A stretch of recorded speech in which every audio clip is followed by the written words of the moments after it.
такая, наверное, идеология, где родился, там и пригодился, да?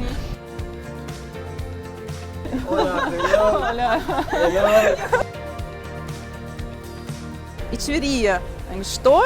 Ичверия. Я такая, куда Ичверия? Он такой, Ичверия!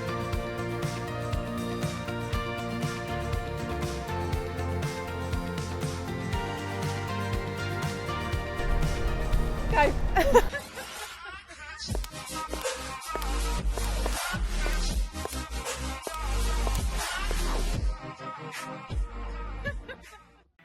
Привет, меня зовут Даша.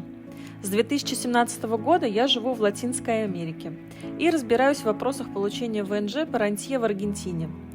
Вижу, что для подготовки необходимого пакета документов и самостоятельного прохождения процесса уже на территории страны достаточно лишь внимательно изучить официальные ресурсы и следовать этим инструкциям.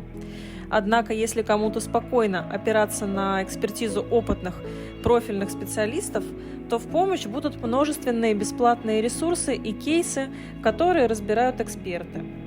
Я сформировала лист часто задаваемых вопросов, с которыми обращаются ко мне лично, и организовала встречу с юристом, которому, собственно, и задала эти вопросы. А еще я поговорила с рантье Машей, которая год живет в Аргентине, и узнала ее впечатления о переезде. Иван, привет! Дарья, приветствую! И к тебе, и ко мне часто обращаются люди, планирующие свой переезд в Аргентину. Интересуются разными программами легализации здесь, и в том числе программой рантье.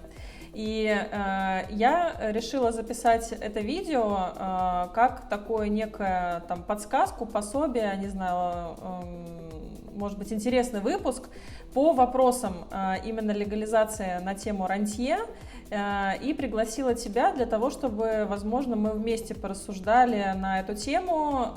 Я позадаю какие-то вопросы профильные, которые чаще всего задают в том числе мне люди, планирующие свой переезд, и мы вместе разберемся в этом направлении. Согласен?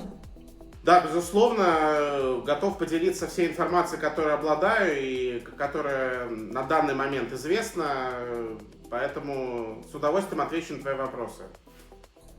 Спасибо. Вообще в целом, давай порассуждаем, насколько актуален вопрос эмиграции для российских граждан сейчас? Вопрос эмиграции сейчас актуален как никогда, наверное. Даже не учитывая ту ситуацию, которая в целом происходит в мире, а прежде всего те ограничения, которые появились для путешественников. Путешественников у нас много в стране, и люди хотят, чтобы границы были более открытые, и Аргентина дает эту возможность. В том числе, если мы говорим про рантье, то это хорошая возможность для тех путешественников, которые хотят получить паспорт и безвизовый въезд в более чем 150 стран Европы и всего мира. Поэтому вопрос актуальный, и люди этим пользуются. Угу. Ну, а по сравнению с другими программами, ведь в Аргентине можно легализоваться по целому перечню, да, программ, тоже очень привлекательных. Это, например, рождение ребенка, это обучение, причем обучение может быть взрослого старше 18 лет. Можно легально, получается, оформить вид на жительство по программе обучения ребенка в секундарии. То есть, в принципе, есть из чего выбрать. Вот если мы говорим именно по программу рантье, кто ее выбирает, кто эти люди, для кого она может быть актуальна? Вот по какой причине, собственно, стоит выбрать эту программу? Программу эту выбирают прежде всего люди, которые хотят с наименьшим сопротивлением решить свои задачи, которые перед ними поставлены. В чем главное преимущество? В том, что нет никаких возрастных ограничений. То есть это может быть как один человек, как семья из двух людей, либо семья с детьми, с одним, двумя или тремя или более детьми. Главный критерий, который идет в этой программе, это наличие пассивного дохода либо счетов в иностранных банках. Это и привлекает людей, что ты в целом можешь, не занимаясь там обучением, не подводя жену, чтобы она рожала не в своей стране, а в Аргентине, то есть ты за счет финансовых средств, пассивного дохода, ты можешь получить абсолютно легальный паспорт без каких-либо дополнительных условий. Это и привлекает большинство людей, поэтому они едут в Аргентину для получения резидентства именно по этой программе, именно в Аргентине. Угу. Поняла. Так, а какие, получается, то есть, еще раз резюмируя, в основном эту программу выбирают те, кто не хочет зависеть от каких-то сторонних факторов, там, например, выбирать то учебное заведение, в котором хочется учиться самому себе, да, либо ребенку, независимо от того, например, подходят они для программы легализации или нет. Серьезный вообще шаг — это рождение нового человека в эту жизнь. Вот. Хорошо, если так совпадет, что рождение человека в новую жизнь, оно будет сопряжено с получением, да, гражданства в другой стране. Вот. Но если нет, то собственно нет. То есть таким образом, получается, легализация по программе «Рантье» подходит для тех, у кого есть необходимая материальная база необходимая под критерии Аргентины. Вот, если говорить про критерии, да, выбора Аргентины, вот этого человека рантье, кто такой рантье для Аргентины? Ну, рантье, прежде всего, это тот человек, который может обеспечить себя и в том числе дать Аргентине, стране, какие-то инвестиционные вложения. То есть, что это может быть? Это может быть приобретение какой-либо недвижимости, как квартиры, как земельного участка. Также, обладая статусом рантье, ты имеешь право стать, говоря российским языком, индивидуальным предпринимателем и вести предпринимательскую деятельность. Конечно, для экономики Аргентины это очень ценные кадры, потому что, собственно говоря, благодаря бизнесу и формируется вся экономика страны. Поэтому эта программа была создана именно для привлечения состоятельных людей, прежде всего, которые имеют уже денежные средства, и им не нужно дополнительно получать какие-то обучения. Они имеют свою специальность, свое направление профессиональное, и могут свои знания профессиональные и денежные средства, которые они заработали даже в другой стране, применить уже в Аргентине. Поэтому, скорее всего, если мы говорим о таком среднестатистическом рантисте, кто это, да, какой это образ человека или статуса его социального, это скорее состоявшийся человек старше 35 лет, который имеет уже стабильный заработок, скорее всего, это какая-то дистанционная работа, потому что многие используют действующие системы заработка, которые в направлениях IT, или в других направлениях, которые позволяют дистанционно работать. И при этом открыты миру, готовы путешествовать, готовы переехать в прекрасную страну Аргентины и жить в солнечном Буэнос-Айресе.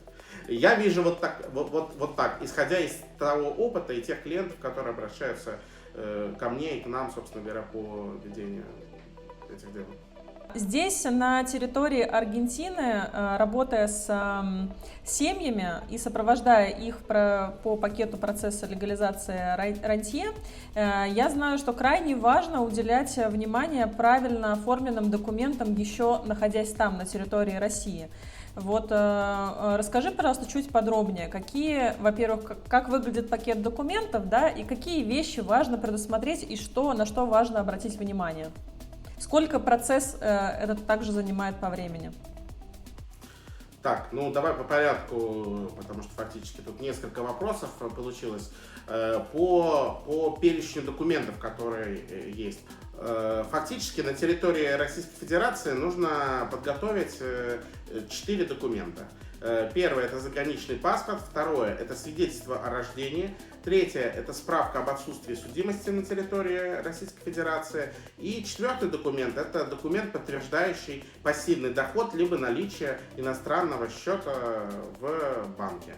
Собственно говоря, на территории России больше документов никаких не требуется. Эти документы надо обязательно апостилировать, чтобы они имели юридический статус на территории иностранного государства. И, собственно говоря, этот пакет готов. Но своим клиентам, когда мы готовим этот пакет документов, мы рекомендуем перед отъездом оставлять доверенность либо на каких-то своих доверенных лиц, либо на сотрудников нашей компании, для того, чтобы в случае запроса Миграсьонес каких-то дополнительных документов, что, к сожалению, происходит, потому что не всегда они стопроцентно уверены там в правомочности каждого из документов, предоставленных, ну и по каким-то своим личным убеждениям. Соответственно, при наличии такой доверенности человек, находясь в Аргентине, может запросить эти документы на территории России, и мы их можем подготовить, соответственно, и направить уже до подачи в Миграсьонес. Мгм. Значит, тут мы проговорили по пакету документов, которые относятся к Российской Федерации. Также в основной пакет, который мы подаем в Миграсьонес, состоит из документов, которые необходимо получить уже на территории Аргентины. Значит, если здесь мы немного подробнее, это справка о несудимости на территории Аргентины, и второй документ, подтверждающий место проживания на территории Аргентины. Эти два документа, собственно говоря, можно получить в течение недели. В общем, особых проблем для их получения нету. И главный момент — это те документы, которые поступили из России, которые привезли резиденты будущие в Аргентину. Их необходимо перевести, это причем должен переводить переводчиками, состоящий в коллегии переводчиков Аргентины, и в дальнейшем легализовать эти документы. Собственно говоря, ну вот кратко я рассказал весь процесс именно документального оформления этого резидентства. Конечно, есть нюансы, которые нужно учитывать. И здесь мы вот... И для того, чтобы учесть эти нюансы, например, важно обращаться в том числе и за консультацией к местным специалистам, правильно? К юристам местным аргентинским, которые владеют в том числе там, ситуацией, специализируются на рассмотрении пакета документов для легализации, и бухгалтерам, которые тоже могут быть полезны в данном случае. Да, безусловно, Дарья, я с тобой согласен, потому что, конечно, мы обладаем большое количеством информации, есть интернет, мы всегда можем зайти и почитать опыты и кейсы, посмотреть готовые уже, которые этот путь прошли. Конечно, они делятся и рассказывают об этом, то есть это не какая-то секретная информация, и мы не обладаем какой-то суперсекретной информацией. Но важный момент — это практический опыт, который проходит ежедневно. То есть мы с этими документами работаем каждый день, и есть изменения, которые происходят вот прямо на пульсе. Вот только вчера буквально происходит дополнение, и мы видим, что произошел отказ, либо запрос дополнительных документов. Тем самым мы можем избежать каких-то ситуаций, чтобы этот процесс не затянуть, и тот человек, который подается, он уже 99% имел возможность подать и получить положительный результат в кратчайшие сроки. Это важный момент здесь. Полную версию интервью с юристом смотрите в следующем выпуске на канале «Аргентина на каблуках». А теперь давайте посмотрим, как живет в Буэнос-Айресе рантье Мария. Мы с тобой встретились в самое такое красочное и яркое время года — весна. Весна и самый разгар цветения одних из моих любимых деревьев. Как он называется? Жакаранда. Жакаранда, да. Да, тоже обожаю. Такого фиолетового, яркого цвета. Я думаю, что самое классное — это когда ты смотришь на город, наверное, с высоты птичьего полета, и так как в городе много зелени, И получается это переплетение, такой контраст фиолетового и ярко-зеленого, наверное, шикарно смотрится. Еще и с белыми вот этими зданиями, которых тоже очень много. Здесь такая застройка в городе в основном светлая, бежевые оттенки преобладают, поэтому, мне кажется, вообще красотища. Да, да, обожаю этот парк. Иногда здесь тоже хожу, гуляю. Прям супер. Особенно сейчас, весной, вообще любимое время года. Здесь же, в Байрусе, да, вообще огонь. Супер. Но ты меня пригласила в это место, потому что любишь природу, бывать в парках. Как давно вообще ты в Буэнос-Айресе? Я в городе больше года. Получается, 2-й год у меня уже пошел. Вот, и, конечно, я вообще больше, наверное, человек природы. В этом плане мне, конечно, в городской инфраструктуре ее бывает не хватает. Вот, поэтому какие-то такие уголки в городе, да, по выходным я стараюсь выбираться куда-нибудь, чтобы чуть-чуть это, подышать. Ну, тебе хватает парков в Буэнос-Айресе? Тебе кажется, их достаточно? Вот, на мой взгляд, нет. Вот. Хотя многие говорят, что здесь очень много парков, я прям такое часто слышу, какой зеленый город, как бы вроде бы и да, но при этом, на мой взгляд, я бы добавила. Потому что очень много детей на выходные, особенно все семьи выбираются семьями, и вот как-то так душновато в этом плане становится. Вот, ну. И как ты спасаешься, выбираешься куда-нибудь? Слушай, я не так часто выбираюсь, потому что как-то в провинции есть несколько городков, куда я выбираюсь. Тигры, например, да, иногда. Но там тоже, да, но там тоже на выходные, особенно летом, днем, там как бы такой ажиотаж. Вот, поэтому еще несколько вот тоже мест я была. Иногда. Иногда, да. Ты из какого города? Я вообще изначально, с детства, скажем так, у меня прошло в Астраханской области. Я вообще из маленькой деревни. Иногда даже на картах ее не изображают. Как она называется? Бахтимир. И потом уже вот 16 лет, получается, как школу закончила, я в Астрахань переместилась. И потом после института я переехала уже в Москву. И получается с 11 года, да, с 11 года получается, моя история с Москвой связана. И где-то, наверное, в ковидное время я уехала из России. И потом уже возвращалась такими этими набегами. Были ли у тебя мысли вообще, что ты в какой-то момент жизни улетишь на другой конец света и будешь жить в таком чудесном месте, как Буэнос-Айрес? Слушай, такого вообще у меня не было. То есть я, на самом деле, если брать там какой-то период взросления, да, то есть я росла абсолютно таким деревенским подростком, то есть вообще там об этом, каких-то путешествиях, о чем-то таком, то есть мыслей вообще никаких не было. То есть у меня родители очень простые такие советские люди, поэтому такая, наверное, идеология, где родился, там и пригодился, да. Вот. И потом уже как-то у меня так случилось, что я, наверное, стала мечтать о путешествиях уже больше к концу института.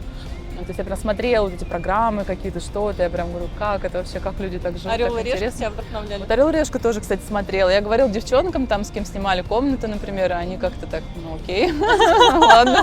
Такая, что-то это со мной не то, я так думала. И потом как-то вот так случилось, что я в Москву перебралась, то есть я даже никогда не думала туда переехать, то есть у меня какой-то там роман тоже случился, курорт, я туда перебралась. Ну, в общем, как-то так шаг за шагом как-то все двигалось к тому, что начала путешествовать. Это, опять же, связано с Москвой.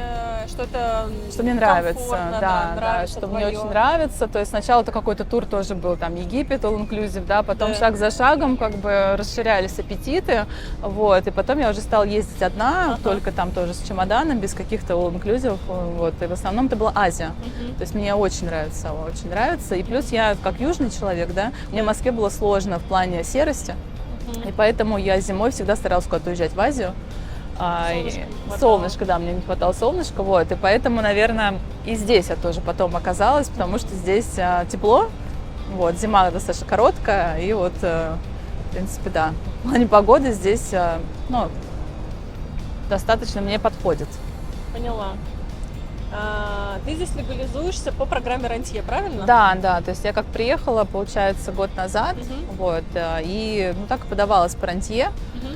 Я вообще, на самом деле, сюда ехала, наверное, с какими-то немножко такими фантазиями, то есть я думала, сейчас приеду, все у меня быстро получится, там через месяц я там получу свой ДНИ вообще, и да, вот, и то есть я вообще как-то не думала, то есть у меня даже были там, ну, кого я встречала здесь, я, получается, приехала в конце октября, а вот кто приехал в октябре, они там за месяц даже ДНИ получали, то есть я знаю таких людей, я такая, сейчас я тоже так сделаю, все у меня получится. В итоге, получается, больше года, да, и я вот пока живу на прекариях. Маш, ну а как твой проходит типичный день? С чего начинается, чем заканчивается? Но сейчас я ввожу новые привычки в свой график, Так. потому что я еще тот трудоголик на самом деле, поэтому сейчас я просыпаюсь, наверное, в среднем это где-то около 7, до 9, до 10 я стараюсь, в принципе, не брать телефон, не отвечать какие-то сообщения, не скажу, что мне всегда это удается, но тем не менее, в общем... то есть утро это обязательно кофе, то есть это первое, что я делаю, можно сказать, с кровати. Это для меня это прям супер важно, чтобы начать день, сразу кофе, легкий завтрак, зарядка, там медитация, вот. И там после, наверное, 9, где-то 10 я уже начинаю так нормально функционировать, делаю какие-то задачи, да, там по проектам и так далее. 3 раза в неделю хожу в зал тренажерный, то есть здесь без компромиссов у меня, как правило. Да, это помимо зарядки. Плюс первый половина дня какие-то звонки, если это по часовому поясу там России, да, то есть обычно родителям я звоню. Опять же, после там обеда это опять какие-то рабочие, там, не знаю, моменты, да. И после 5 у меня школа. Я здесь хожу в школу, изучаю, да, биологию, математику на испанском пока. Еще вот получается где-то неделю, наверное, 1,5 буду ходить, то есть... Почему ты ходишь в школу? Зачем тебе это? Слушай, был вот этот момент, когда были новые правила. Да? Это запасная программа? Как запасная программа, но я как-то так... не меняла никаких обоснований. И как-то вот, несмотря на то, что этот вариант особо не работает сейчас, то есть очень много отказов же поэтому приходят, но я все равно хожу, потому что я поняла, мне как-то практика испанского там больше даже, наверное, понравилась, потому что мы на испанском многие темы обсуждаем, там даже в той же самой биологии и так далее, и я, наверное, сейчас больше ради этого хожу. Но я думаю, что вот этот семестр я отхожу, и потом, наверное, уже не буду, потому что это каждый день, да, около 4 часов, плюс дорога, конечно... Домашку вам задают? Слава богу, нет. Иногда бывает, но это прям редко. То есть они понимают, что мы как бы туда ходим... С определенной целью? Да, не для изучения там сложения, вычитания, вот. То есть они больше нам стараются давать больше знаний языка. То есть даже там по биологии мы больше в плане языка, они нам стараются нас прокачивать, потому что группа только русскоязычная, в основном там, то есть 3, наверное, 4 только испаноговорящих человека, они нас больше так натаскивают, чтобы мы могли просто здесь хорошо как бы себя чувствовать. На выходных, да, то есть у меня тоже суббота такой день обучения, здесь обучаюсь в местной школе коммерческой моделингу, я все-таки решила это сделать, да, хожу, и какие-то встречи с друзьями, да, какие-то там свидания и так далее, могу в театр сходить, да, ну, то есть как-то вот выходными так по настроению, в общем, куда захочется, могу куда-то съездить, да, в провинцию, например, что-то посмотреть, плюс какие-то, ну, я веду тоже свои каналы, да, там, телеграм-каналы, посты пишу на выходные обычно, вот, то есть выходные больше такие у меня, да, для наполнения, скажем так, энергии, вот, а будни, конечно, больше какие-то рабочие моменты на спорт и вот на такие истории. Да, архитектура здесь, конечно, просто потрясающая. Мне кажется, у меня любимейшее занятие здесь, это просто я беру телефон, отключаюсь от всех каких-то там чатов и так далее, и просто в субботу обычно это я хожу, просто делаю фотографии, снимаю и просто вот кайфую, куда-то захожу кофе попить, не знаю, меня это вообще впечатляет, прям наполняет. И... Балкончики резные, ну да. Прям Европа. Да. Мне кажется, каждое здание вроде одинаковое, но по факту вообще абсолютно разные, Да. можно просто часами ходить и смотреть, и Нинды, да, это абсолютно.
Маша, у тебя были какие-нибудь прикольные истории из знакомств с аргентинцами или, может быть, нашими местными? Вот твое окружение, ты вообще обычно с кем взаимодействуешь, с кем общаешься? Я бы сказала, наверное, 50 на 50. То есть, если брать какие-то моменты, когда вот мне прям не хватает какой-то душевности, да, и понимания, потому что все равно культурные особенности, ну, они есть, да, плюс языком все равно, да, так чужим, пока еще чужим, ну, я не умею так выговариваться, да, поэтому, конечно, наверное, вот женское комьюнити, скажем так, у меня, то есть, девочки из России, да, куда-то ходим, да, и там обсуждаем иногда там. Куда вы ходите обычно? Слушай, обычно ходим, в принципе, днем, потому что семейные в основном девочки, вот, поэтому днем будние дни куда-то просто в кафе посидеть, да, какой-то, может быть, фоточки поделать, то есть мы тоже иногда так любим, они такие творческие, вот, то есть вот в таком плане, ну, достаточно так свободно, то есть по клубам, наверное, по этим как-то вот уже неинтересно. По боличу, нет? Неинтересно. Как-то, да, неинтересно, плюс я не употребляю алкоголь, мне поэтому там всегда как-то бывает даже некомфортно себя, да, ощущать. Вот, что касается личной жизни, то есть я бы сказала, что здесь как раз вот больше с местными мужчинами мне интереснее, да, общаться, знакомиться, поэтому вот у меня такое разделение, наверное, да. С ними ты на английском или на испанском? Слушай, по-разному, то есть сначала, конечно, на английском общалась, а сейчас уже даже больше для себя стараюсь на испанском разговаривать. Иногда, конечно, есть соблазн всегда начать на английском. Да. А потом я понимаю, что лучше мне для себя самой. Я сейчас, мне кажется, даже уже больше стала на испанском говорить. То есть уже как-то больше он у меня стал автоматом выдаваться. То есть у меня сейчас вообще такая речь. Я начинаю говорить на испанском. Если я что-то не знаю, мне мозг добавляет на английском. А если я и на английском не могу сказать, он сам еще выдает на русском. То есть у меня такая речь из 3 языков. Ну, то есть это пока вот такой переходный период, он автоматом вот так работает. Просто вчера зашла в кафе, в которое я всегда ходила, да, и заказала там чоколатада, да, то есть какао по факту наш. Вот. И мне дают, например, какой-то вообще апельсиновый сок со льдом. И я такая смотрю, кажется, что вообще нет. Я говорю, что это? Ну, как бы, что это? Они такие, ну вы же заказывали чоколатаду? Я говорю, нет. Ну, и мы, то есть мы говорим одно слово, но понимаем разные вещи, то есть произношение все равно разное. Мне приносят там то же самое с какао, опять со льдом. Я говорю, простите, я заказывала вот это. Ну, то есть вот какие-то моменты вот такие бывают. Либо, например, в автобусе называешь остановку, а тебя не понимают. Вот я, например, такой был момент вообще, еще в самом даже начале. Я жила на Ичверия станция, а здесь же, получается, Е на как Э больше, а я как на наш манер на Е. И вот, и то есть я говорю, мне, пожалуйста, там, Ичверия. Они говорят, что? Ичверия. Я такая, куда Ичверия? Он такой, Ичверия? Такой, типа, вот так. Я такая, вообще, что? Ну, то есть вот какие-то такие мелочи, наверное, больше. Он заигрывал? Нет, он просто хотел уже автобус дальше тронуть, вот, на остановке. Ну, то есть вот какие-то, наверное, такие вот жизненные просто ситуации, мелочи просто. Но это, на самом деле, очень забавно и так это прокачивает в разных моментах. Маш, а вот в какой момент ты почувствовала, что ты уже адаптировалась? В принципе, уже здесь спокойно, себя комфортно ощущаешь в незнакомом городе, в новой стране? Мне кажется, когда я стала чуть-чуть понимать, в принципе, да, какие-то особенности культуры, менталитета, не пытаться с ними как-то там бороться, да, не пытаться там как-то вот, не знаю, сделать там своим, скажем так, самоваром, в общем, лезть, да. И, конечно, когда я стала уже на испанском разговаривать, как-то уметь объясниться, конечно, видеть, что тебя понимают вообще, да, вот это для меня было таким прям кайфом, да, изначально как-то я его не очень, как-то он для меня звучал, но потом местный акцент, да, такой вот он здесь плавный, такой какой-то немножко, мне кажется, даже французский такой романтический язык, вот. Вот, наверное, в этот момент, да, когда у меня получалось уже коммуницировать с местными не только на английском, да, но еще и на испанском, и вот этот кайф, когда тебя понимают уже наконец-то, вот это, наверное, до конца, ну, мне прям как-то подбадривало, и ощущение, что вот я как будто уже и местная, какие-то улочки появились, да, свои заведения уже приятные, уже можно что-то посоветовать там, да, новичкам, вот, и вот это, да, классно, и конечно. И что бы ты посоветовала, чтобы почувствовать себя максимально быстро и уже своим в этом незнакомом месте? Но я бы, наверное, посоветовала все-таки интегрироваться в культуру, да, хотя бы на каком-то своем таком комфортном уровне. То есть понятно, что здесь такое русское комьюнити очень большое, да, и можно найти друзей и классных ребят, но все-таки не пускать, скажем так, возможности понять, да, вот как вообще живут местные, хотя бы просто вот на таком уровне, чтобы, ну, себя ощущать тоже немножечко местным, вот. И наверное, это основное, что я посоветовала. Ну и, конечно, как я уже сказала, да, не пытаться, наверное, настроить, да, местных, скажем так, под свою культуру, не пытаться их переделать, просто принять, что здесь такие вот правила игры, да, вот они сейчас такие, и как-то расслабиться, да, получать удовольствие, переключать какой-то фокус на приятное больше впечатление, да. Hola.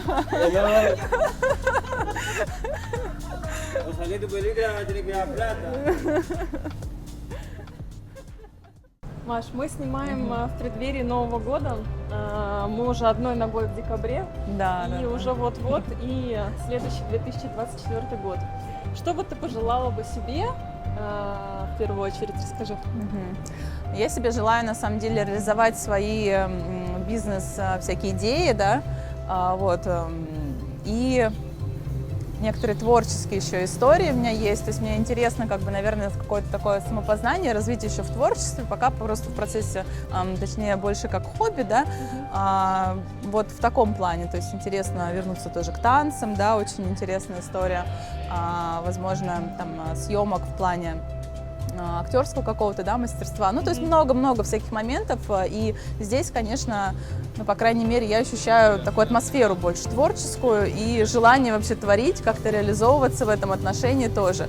Поэтому сейчас у меня на 2024 год больше фокус вот на, скажем так, профессиональную реализацию, на бизнес, да, и все, что с этим связано, и вернуть свою жизнь в путешествие, потому что, ну, вот в этом году немножечко у меня так в этом плане было спокойно, поэтому на следующий год мне бы хотелось исколесить просто Аргентину, потому что очень много красивых здесь мест, конечно, достойных, да. Очень хочу погладить пингвинов, вот, и посетить огненную землю, да, то есть Антарктиду, вот туда вот очень хочу, поэтому, в принципе, думаю, год будет насыщенным.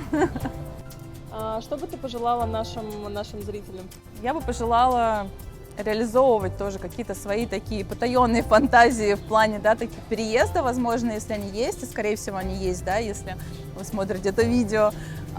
Не бояться, не как бы стесняться, да, потому что как-то путь начинается с шага, вот, поэтому просто приехать вначале, возможно, посмотреть, да, попробовать себя почувствовать в этой атмосфере, если так будет комфортнее, а потом уже переезжать, да, с большим чемоданом, вот, поэтому вот, наверное, такое, да, путешествие, да. Несомненно, Аргентина – это не только прекрасное направление для путешествий, но и для кого-то возможность обрести новый дом. В следующем выпуске я расскажу о том, какие шаги необходимо предпринять для успешного получения гражданства, и профильный юрист пояснит все нюансы программы «Рантье».